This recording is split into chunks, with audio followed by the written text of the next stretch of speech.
Bonjour, aujourd'hui nous recevons Michel Badi-Cassané. C'est bien prononcé. Merci, Monsieur Cuche. Voilà, soyez le bienvenu. Nous vous recevons dans le cadre des entretiens de la Glorieuse, publiés tous les mardis depuis 7 ans. Voilà, vous avez 76 ans, bientôt 77, 2 enfants. Vous êtes retraité en activité. Vous laissez pas la place. Non, mais c'est une activité qui demande ma présence. Il faut d'expérience dans certaines activités. Et c'est vrai que l'immobilier, c'est un métier compliqué, parfois dangereux. Donc, ma fille a pris la suite, mais je l'accompagne dans cette... Pourquoi dangereux l'immobilier? L'immobilier, c'est des paris sur l'avenir. C'est des paris sur ça se vend, ça se vend pas. Est-ce que le produit est bon? Est-ce qu'il est bien conçu?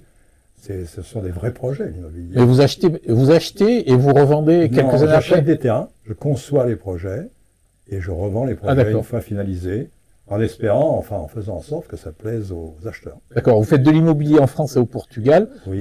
Vous êtes très connu à Montpellier parce que vous avez été le patron de la Socri Polygone pendant très longtemps. J'étais directeur du centre commercial, oui, pendant très longtemps, oui. Donc voilà, vous avez œuvré aussi dans des associations comme la FADUC.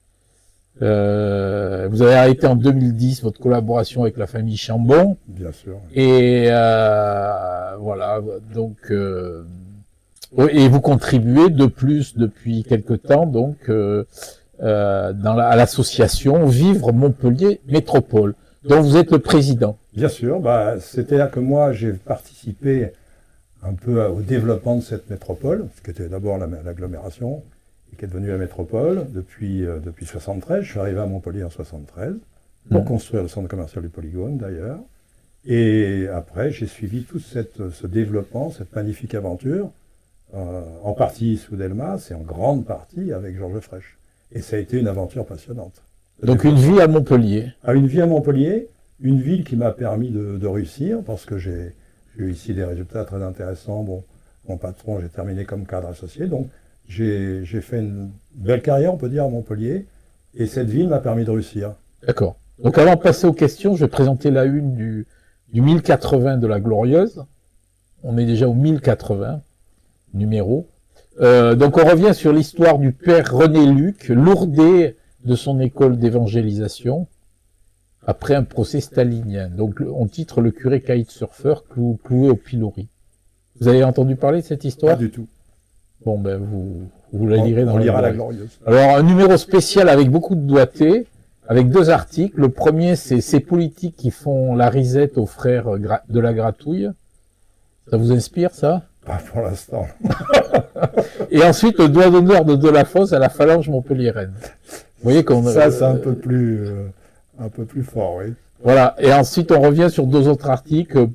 C'est fini les aides aux artistes avec le matériel. Et puis, européenne, quels sont les enjeux locaux. Voilà quelques articles parmi les 60, 70 articles que nous faisons chaque semaine dans la Glorieuse. Donc, Monsieur Michel Badi-Cassané, première question, pourquoi une association à Montpellier? Il y en a des tonnes, elles servent pas à grand-chose en général. La nôtre, elle sert, il n'y a qu'à consulter le site avec tous les sujets qu'on a traités. On a décidé d'aller au-devant des gens qui ont des problèmes, souvent les gens viennent nous voir d'ailleurs, et on a trouvé que la gestion de cette ville était en train un peu de déraper, qu'il y avait des problèmes, que la ville se dégradait sur un tas de sujets. On peut parler de la circulation, on peut parler de la sécurité, on peut parler de la propreté et l'activité du commerce de centre-ville qui aujourd'hui est quand même en difficulté. Et moi, comme j'ai participé à tous les projets de la ville au travers du métier que je faisais, j'ai du temps et je me passionne moi pour le développement de cette métropole et pour l'activité, la prospérité de cette métropole et de cette ville. Parce que vous devriez le savoir, là, depuis la FADUC, les maires à Montpellier, ils écoutent pas les associations. Comment? Absolument pas, c'est sûr, c'est vrai. C'est pour ça qu'on continue et qu'on lâche pas l'affaire. C'est parce que non, mais ça fait depuis 73, vous faites des associations pour demander des choses et les maires vous écoutent pas. Alors, la FADUC, quand même, avec mon ami Alain Simon, on avait réussi à faire reculer Frêche sur Odissum. On avait remporté une grande victoire puisque le centre avait été diminué de 40% pour préserver les intérêts du centre-ville. Donc avec Alain Simon, on avait quand même réussi. Et ce qui était bien avec Georges Frêche, on pouvait se battre, mais on arrivait toujours à trouver une solution. une négociation, un partenariat. Avec Delafosse, c'est pas possible. Est-ce qu'aujourd'hui, le ressentiment contre la mairie est plus fort que lors de la construction du polygone? Le ressentiment contre la mairie, j'ai pas compris votre question, monsieur Cuche. Je répète, le ressentiment contre la mairie, actuellement, est-il plus fort qu'à l'époque de la construction du polygone? Alors, là, à l'époque de la construction du polygone avec François Delmas, on l'a fait en partenariat. C'était une opération qui était souhaitée par le maire pour réactiver le commerce de centre-ville.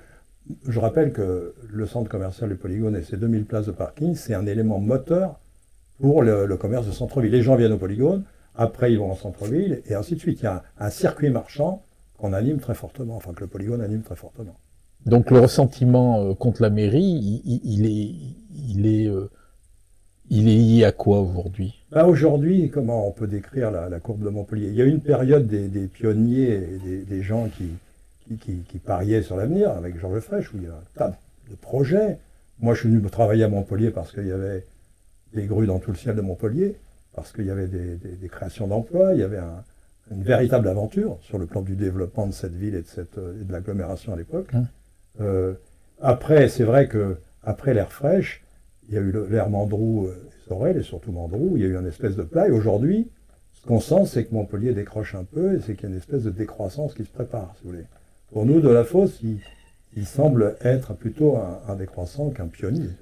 Est-ce qu'on vit bien aujourd'hui à Montpellier? Montpellier est une ville très agréable, la région est très agréable, le climat, l'environnement. Moi, je suis venu dans cette ville, bien sûr, comme tout le monde, un peu pour le climat, pour le soleil, pour l'emploi d'ailleurs, parce que la ville était en pleine expansion. Et c'est vrai que c'est une ville agréable. Mais aujourd'hui, on est en train de la dégrader, si vous voulez.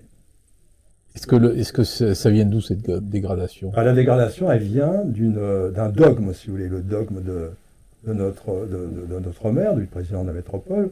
Le dogme, c'est de chasser la voiture du centre-ville, c'est de favoriser, bien sûr, à outrance les transports en commun, notamment quand on voit le budget qui est alloué à la mobilité et le peu de budget qui est alloué à l'entreprise, on peut se poser des questions sur la façon dont est gérée la ville, si vous voulez.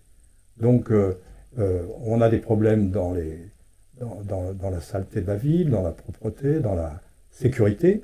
Aujourd'hui, regardez dans les parcs, il y a des gens qui viennent nous voir en disant il y a des seringues et on emmène les enfants dans ces parcs. Il y a un problème de sécurité dans tous ces parcs.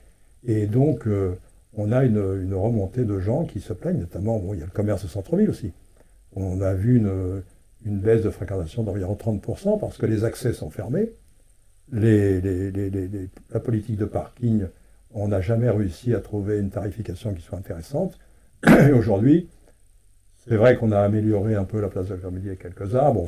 Il y a des travaux qu'on ne peut pas critiquer parce que ça embellit la ville. Mais quand même, on n'a pas mis les moyens nécessaires pour réactiver vraiment le commerce de centre-ville. Je vous rappelle qu'on devait nommer un manager de centre-ville. Depuis 10 ans, il n'a jamais été nommé. Il devait être nommé avec la Chambre de commerce et d'industrie. On devait implanter des moyennes surfaces pour conforter l'attractivité du centre-ville. C'était 5 ou 6 moyennes surfaces.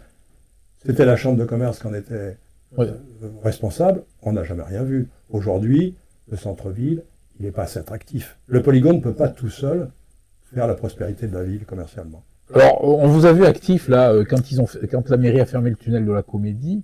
À l'époque, vous aviez fait un contre-projet. Oui, on a fait un contre-projet de plan de circulation. C'est complètement enterré, ce genre de choses? C'est enterré parce qu'on ne l'a même pas regardé. Nous, on l'a soumis à Michel Delafosse, il ne l'a même pas regardé. On a fait plusieurs projets.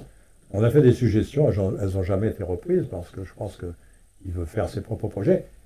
Il avait fait une promesse de campagne, c'était de faire appel à l'intelligence collective, avoir une concertation exemplaire. Vous vous rappelez de ces promesses de campagne. Voilà, et une concertation exemplaire et des relations apaisées. Aujourd'hui, on est tout à fait dans l'inverse. Le tunnel à la Comédie, l'argument, c'était de dire il y a 90% de transit de gens qui traversent la ville et qui passent par le tunnel. On a fait une mesure avec un cabinet spécialisé, on était à 10% de transit. Donc c'est un mensonge pour habiller une décision. D'accord. Donc selon vous, il faut rouvrir le tunnel de la Comédie. Il faut revoir le plan de circulation générale de la ville avec des solutions intelligentes, avec un équilibre entre les voitures, les piétons, les vélos. Il faut trouver des solutions en concertation avec les principaux intéressés. Est-ce que votre association a vocation à participer aux élections? Écoutez, aujourd'hui, on n'est pas écouté. On fait un tas de propositions. J'avoue qu'on a beaucoup de gens qui viennent nous voir en disant, mais bon, c'est bien ce que vous faites des enquêtes, vous soulevez des sujets, mais après, qu'est-ce qu'on fait? Donc, il y a pas mal de gens qui aimeraient voir émerger une équipe un peu de gens compétents, qui prennent vraiment les problèmes des vrais gens à bras-le-corps, quoi. Ce que vous dites, c'est que les gens actuellement sont pas compétents. Je pense que c'est des équipes politiques, c'est pas des équipes j'allais dire, qui ont les compétences de leur délégation, quoi. Mais c'est normal un peu en politique, mais il faut un peu plus de compétences dans les équipes, à mon avis, qui gèrent la ville. D'accord. Et rappelez-nous quel candidat vous avez soutenu en 2020. C'est secret, ça, monsieur. Moi, j'ai beaucoup, c'est vrai que j'ai beaucoup, en 2020, Ouais. c'est aux dernières élections. Ouais. Moi, j'avais, mais on est obligé de vous dire ça, monsieur. Bah oui, oui.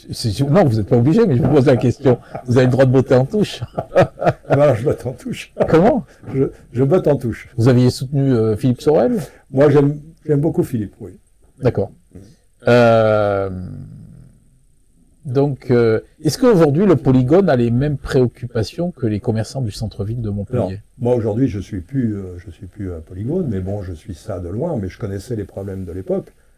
Aujourd'hui, le Polygone, c'est un moteur pour le centre-ville. Mais si le centre-ville s'appauvrit, si le centre-ville a des difficultés sur le plan commercial et au niveau des flux, ça se ressentira un jour ou l'autre sur le Polygone. Le Polygone ne peut pas réussir tout seul, si vous voulez. Un centre-ville, c'est un tout, avec un circuit marchand, avec un nombre d'enseignes, avec des enseignes fortes et des parkings qui alimentent tout ce circuit. Encore au parking, il faut pouvoir y accéder. Et puis c'est pareil, la Chambre de commerce devait négocier avec les concessionnaires, enfin la ville aussi devait négocier avec les concessionnaires une tarification intéressante pour les commerçants. Ça n'a jamais été fait, alors qu'on aurait pu profiter du renouvellement des concessions. Alors, vous alimentez le site. Quels sont les sujets que vous traitez particulièrement sur ce site? On traite absolument tous les sujets. On a reçu des quartiers qui avaient été encerclés, qui ne pouvaient plus bouger parce que le plan de circulation leur était néfaste.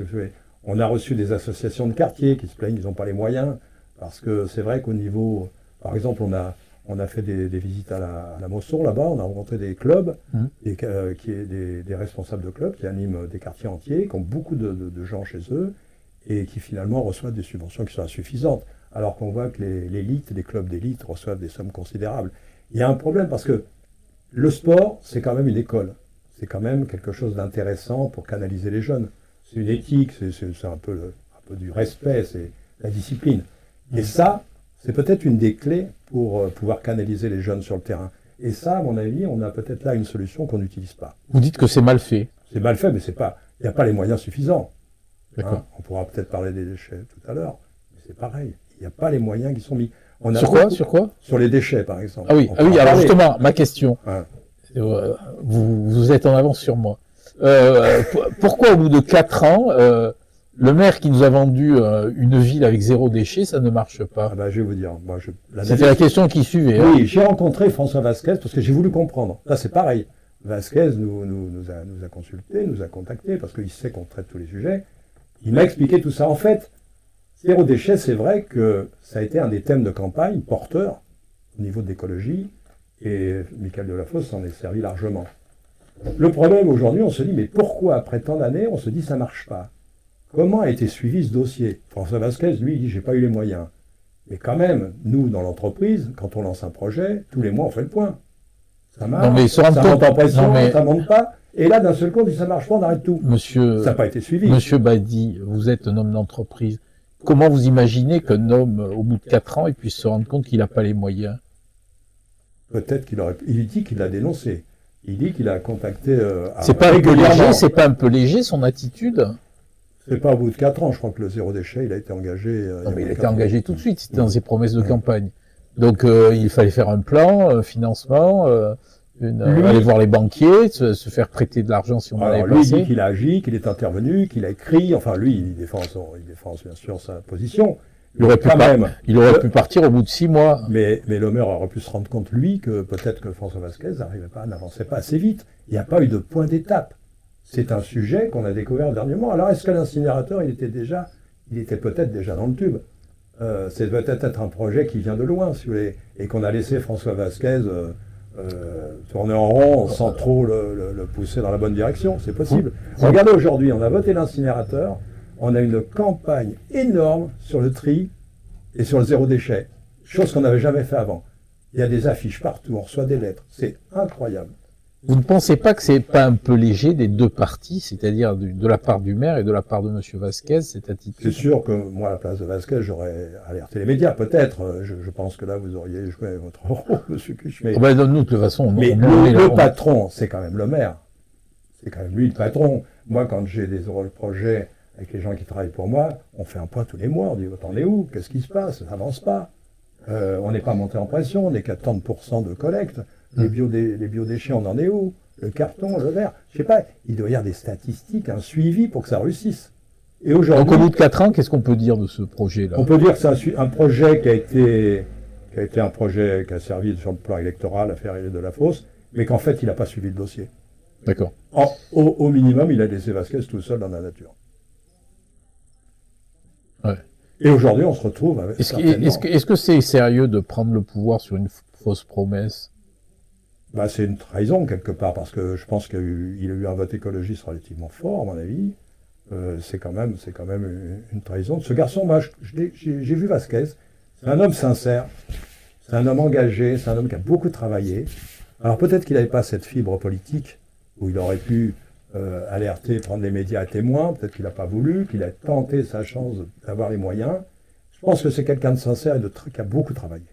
Et là, le rejeter comme ça d'un revers de la main, c'est quand même pas très bien. D'accord.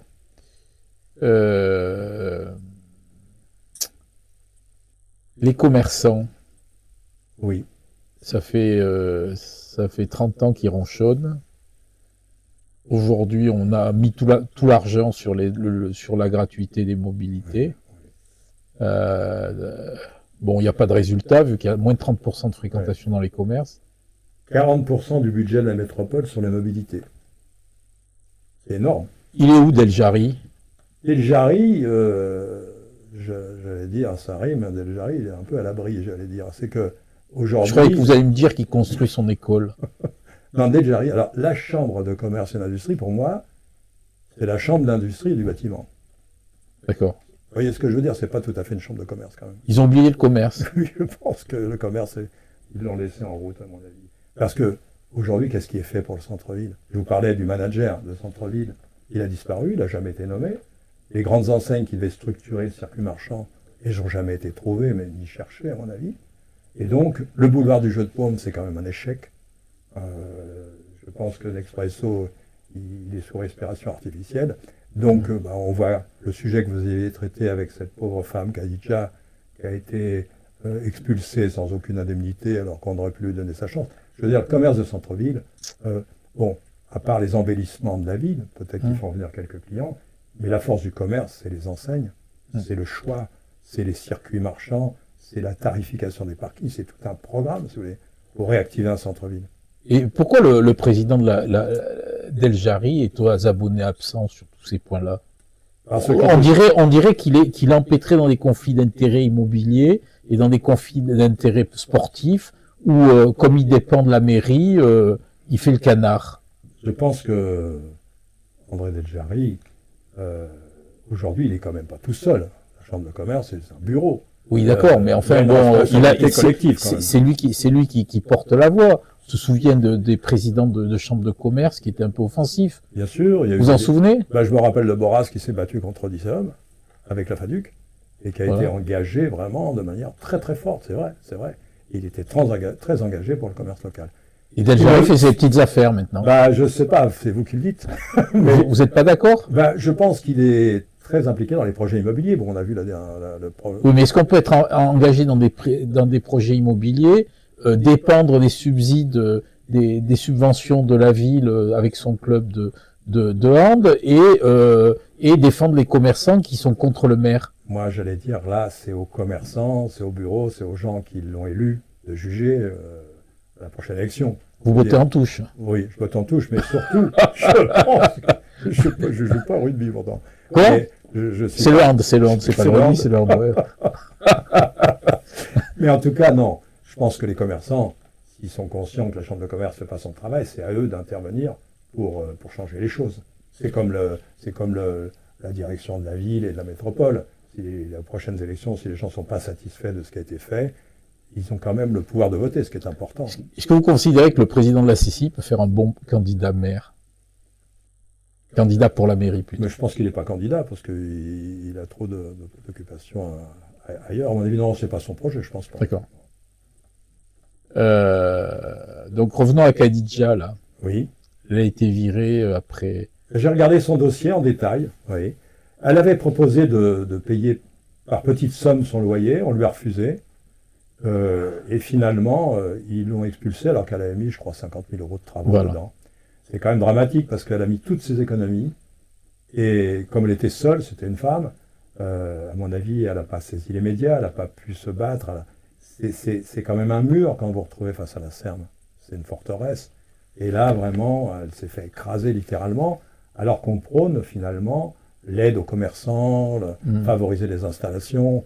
Il fallait faire au contraire un exemple. Médiatiquement, on aurait dit, tiens, cette femme, on lui a fait une remise de loyer, on veut vraiment que le jeu de pommes démarre, donc on fait des efforts pour garder les commerçants. La semaine dernière, nous sommes entrés dans le local de Salerno, là, qui est sur la Comédie, là.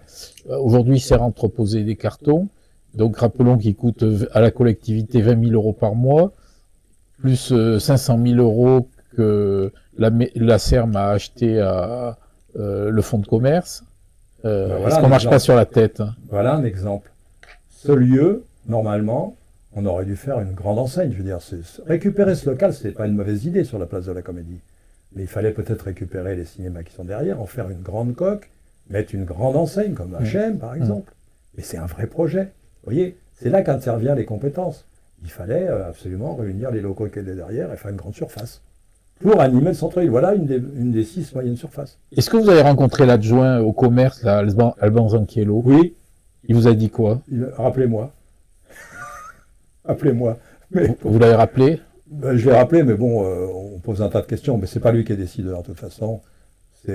Tout passe par Michael Delafosse. Voilà.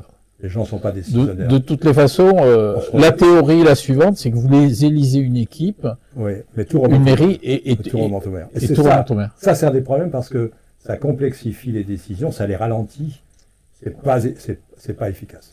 Alors, bon, la rue était censée de faire venir des emplois et des entreprises à Montpellier. Bon, on ne sait pas trop ce qu'il fait. Alors, on ne sait pas ce qu'il fait, Alex Larue. Bon, c'est un transfuge des Républicains.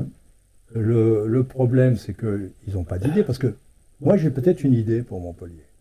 Et pourquoi vous en occuperiez pas, vous? Moi, j'ai une idée. Je me dis, cette ville qui se dit écolo, qui est à fond pour la transition écologique, et ça, je trouve que c'est très bien. On est tous conscients des problèmes de la planète, hein, faut pas se cacher. Montpellier, normalement, si vous voulez, on pourra en faire une ville pilote au niveau de la transition écologique. Ça pourrait être une ville où on crée un centre de recherche et de développement. C'est-à-dire qu'on aurait...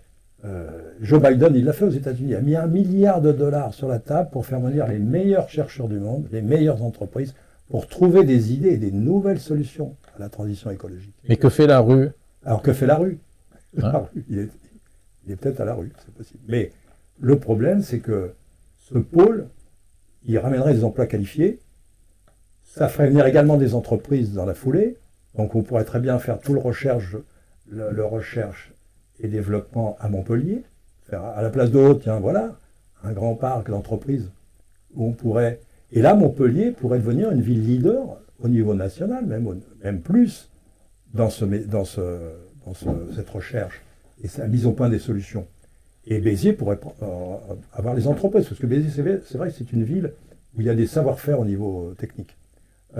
Voilà, il faudra une déconcentration, mais en même temps, créer des pôles d'activité qui soient avec des salaires plus qualifiés. Montpellier, c'est quand même la ville du SMIC, quand même. C'est un peu dommage. Donc, il ne faut pas se contenter de ça, on peut aller plus loin, quoi. Donc, rappelez-nous ce que vous faites, quel est l'objet de cette association? Et cette association, c'est pour... on se rend compte que les gens, finalement, toutes ces enquêtes publiques, tous ces projets, ils n'y comprennent pas grand-chose. D'ailleurs, on le voit dans dans les enquêtes publiques et les concertations, il y a très peu de monde parce que c'est quand même assez difficile à comprendre. Donc nous, on est là pour expliquer, vulgariser un peu, dire voilà, ce projet, de manière synthétique, c'est ça. Et c'est pas bon pour vous, c'est pas bon pour telle et telle raison. Hein. Donc notre rôle, c'est un rôle, pas de lanceur d'alerte, vous voyez, mais on participe à lancer le débat qui n'existe pas. Et là, on a un vrai problème de concertation et de débat sur la ville. Et nous, on veut absolument que ces débats s'ouvrent. D'accord. Ok.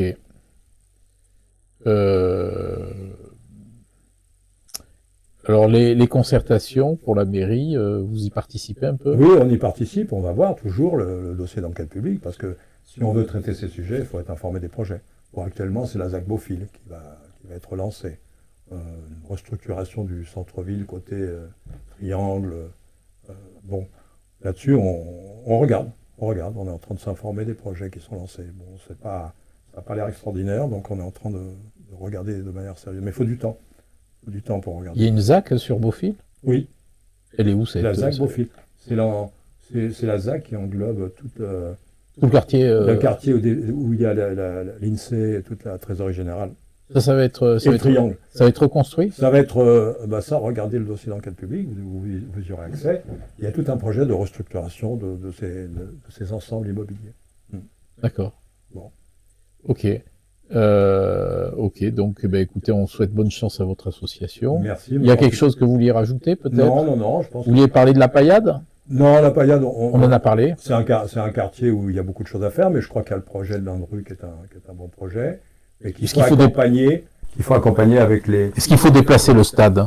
Le déplacement du stade, nous, personnellement, je trouve que c'est dommage, parce que moi j'ai vécu le démarrage de la Paillade avec Loulou, avec Louis Nicolin, et c'est vrai que c'était un peu l'âme du quartier. Bon, le déplacer, est-ce que c'est vraiment utile? Est-ce que c'est pas encore des investissements trop importants? Peut-être qu'on pourrait réfléchir à une restructuration sur place et traiter le problème des inondations.